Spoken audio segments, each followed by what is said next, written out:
Inside your spotlight this morning, we are discussing World Antimicrobial Awareness Resistance Week. And this morning, we want to bring some awareness to World Antimicrobial Resistance. Yes, so to do so, I want to welcome Dr. Rajiv Nagasar, who's the chairman of the National Multi-Sectoral Coordinating Committee to combat antimicrobial resistance. Good morning to you, doctor. Good morning. How are you doing this morning? I'm fine.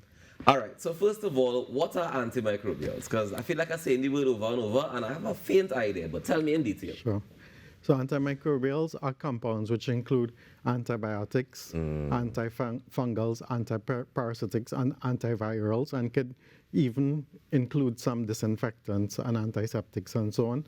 But they mainly include the first four drugs. All right, and tell me about the antimicrobial resistance now. Okay, so resistance occurs when bacteria, viruses, fungi, and parasites become resistant to those drugs that I just mentioned, and you can't use them to treat them anymore. And how does that resistance build up? That resistance could occur from pressures from the antibiotics themselves through gene transfer. So the genes could transfer from multiplication, or they could transfer from organism to another organism, the same organism type or different organism type, meaning within bacteria or within parasites and so on. Okay. But as humans, we can build up a resistance to it. And do we want to build up a resistance to it? What builds up the resistance is the bug. Oh, okay. So the bug builds up the resistance. And we have bugs in our body. Right, and we're trying to fight these bugs. Yeah, we're trying to fight them with our immune system. And Right. if our immune system can't handle it, we have to use drugs. Okay. And the drugs that we know are the ones we're most familiar with would be antibiotics, Yeah. which fight Yes. which fight these bugs within us. With bacteria specifically. Bacteria specifically. Yeah. So why should we have this as a global concern in terms of the antimicrobial resistance? Do we have a challenge with that? So imagine a world where simple infections are hard to treat. And this is projected to happen by 2050. So what I'm telling you is projected to happen by 2050 in the world, right? Simple infections are hard to treat. People of the older age group will be more susceptible. So persons with NCDs would be more susceptible and could possibly die or become very sick.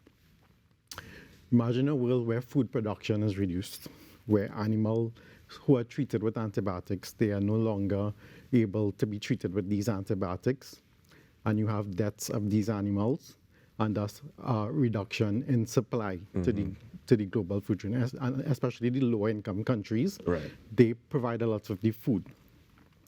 They may be using antimicrobials, which may have a certain concentration in the animals or crops, and there may be trade restrictions because of those concentrations. And that could have a 1 trillion to 3.4 trillion effect on GDP by 2030, and in a high impact scenario, 3.4 trillion.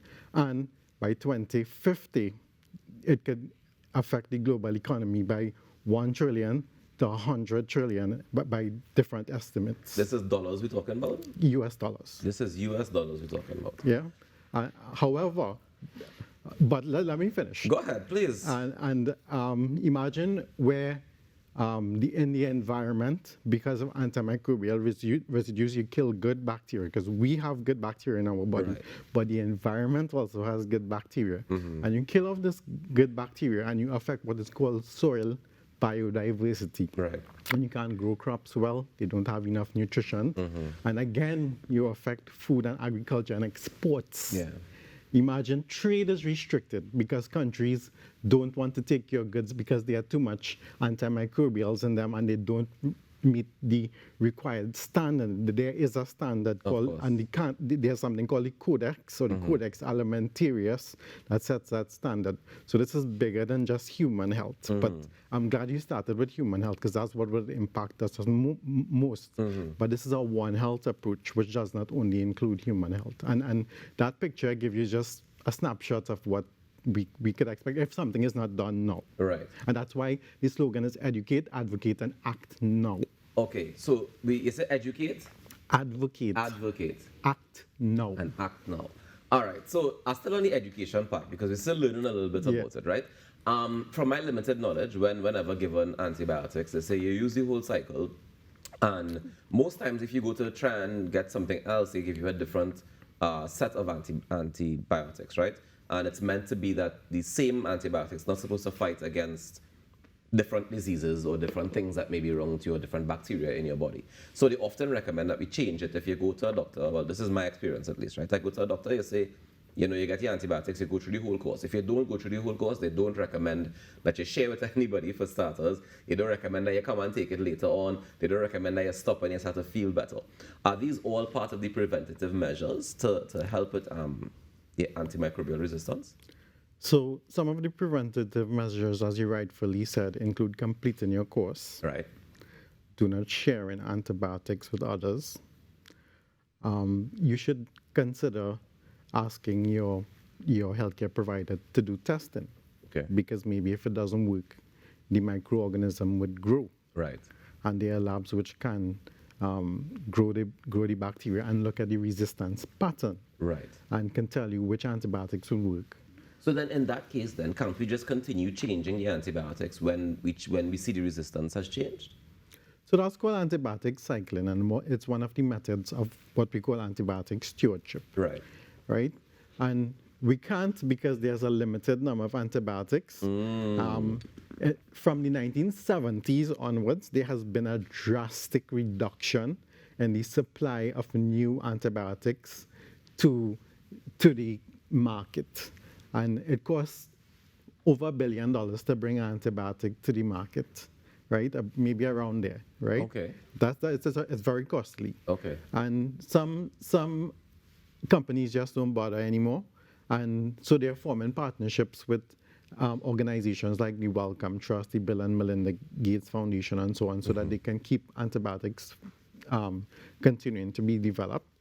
But we can't continue to just do that because there are limited number of antibiotics, there are limited number of antibiotic classes, and when we use some classes of antibiotics inappropriately, we also induce resistance in other antibiotic classes to the genes. Right, because it's all connected. Yeah, well, not necessarily, but certain antibiotics induce resistance more than others, and to other antibiotics. Yeah, so the ones that you're not trying to affect will end up getting affected in a different way. Correct. All right, so in terms of the acting now part, what do we need to do to act now?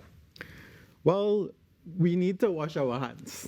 Okay, we back there. That's the simplest thing we could do to prevent the spread of infections. Right. That's part of what we call infection control. And in animal health, that's called biosecurity. Okay. Right?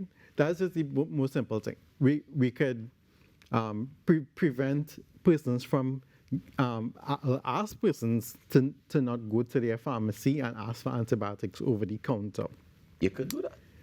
No, you're not supposed to. Okay, but it has been documented, and in studies that have been published around the world, and even from Trinidad and Tobago, it has been documented.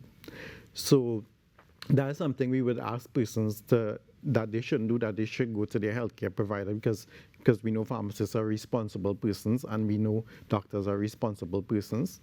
So those are some of the things that we could do.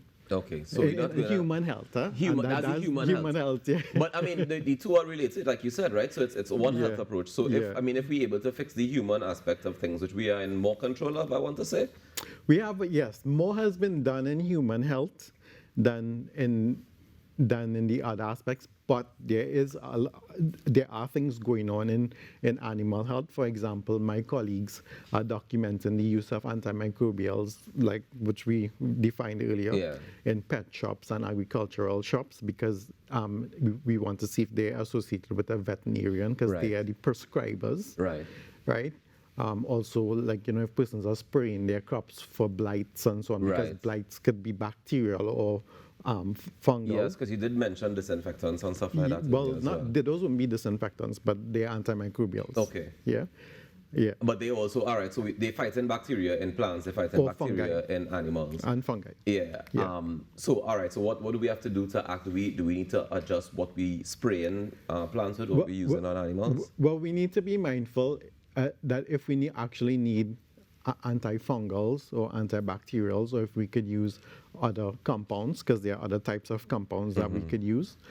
We should get the advice of a veterinarian, persons, plant pathologists, persons from the University of the West Indies and the University of Trinidad and Tobago.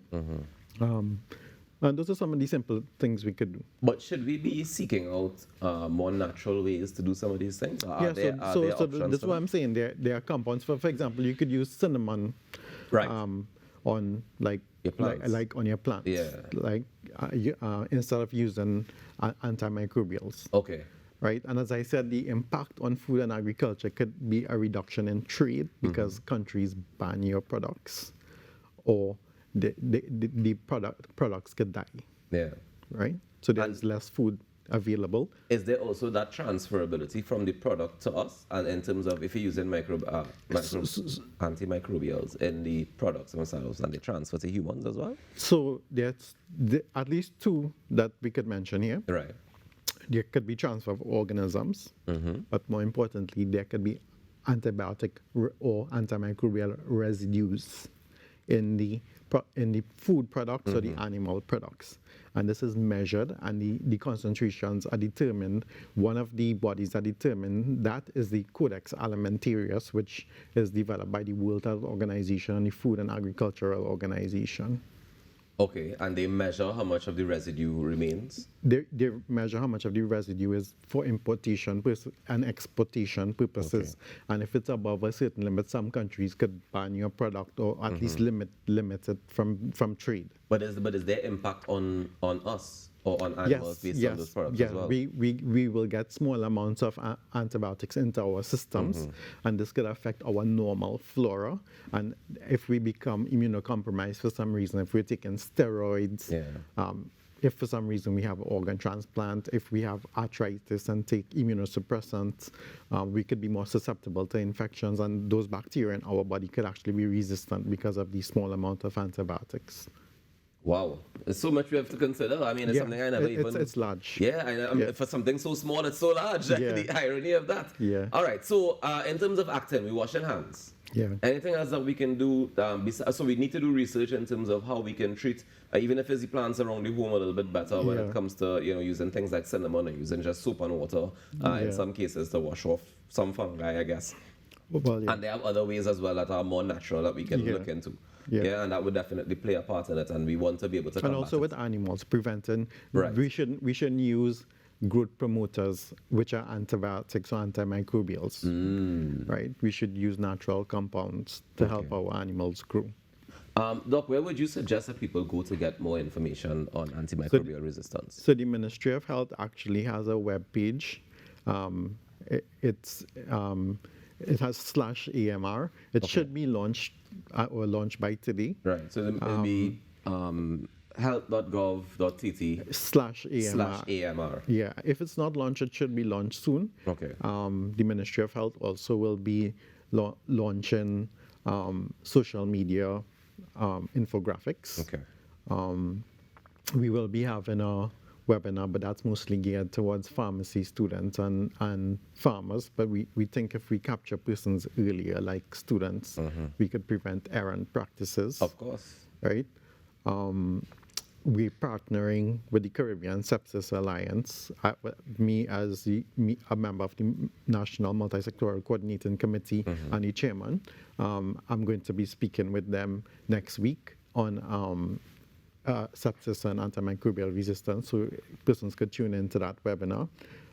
Also, the World Health Organization, the Pan American Health Organization, the Food and Agricultural Organization, the World Organization of Animal Health, the CAFSA, Caribbean Agricultural Health and Food Safety Agency. The Caribbean Public Health Agency had information on their website, CaribVet. Okay. Right? So it's an all hands on deck kind of approach, because we all one health approach. One health approach. So we're one health in the whole world, because it's a global challenge, right? Yeah. All right. Well, Doc, thank you so much for coming on this morning and for educating us, so that we can be advocates, and then we can definitely act now. Starting with washing your hands. We're back there. Wash all your hands and make sure you keep doing it forever and ever. Okay? Thank you so much, Dr. Nagasa, for joining us this morning. Enjoy the rest of your day. Thank you. All right, guys. We take a quick break and we come back with more on In Our Morning Show. Stick around.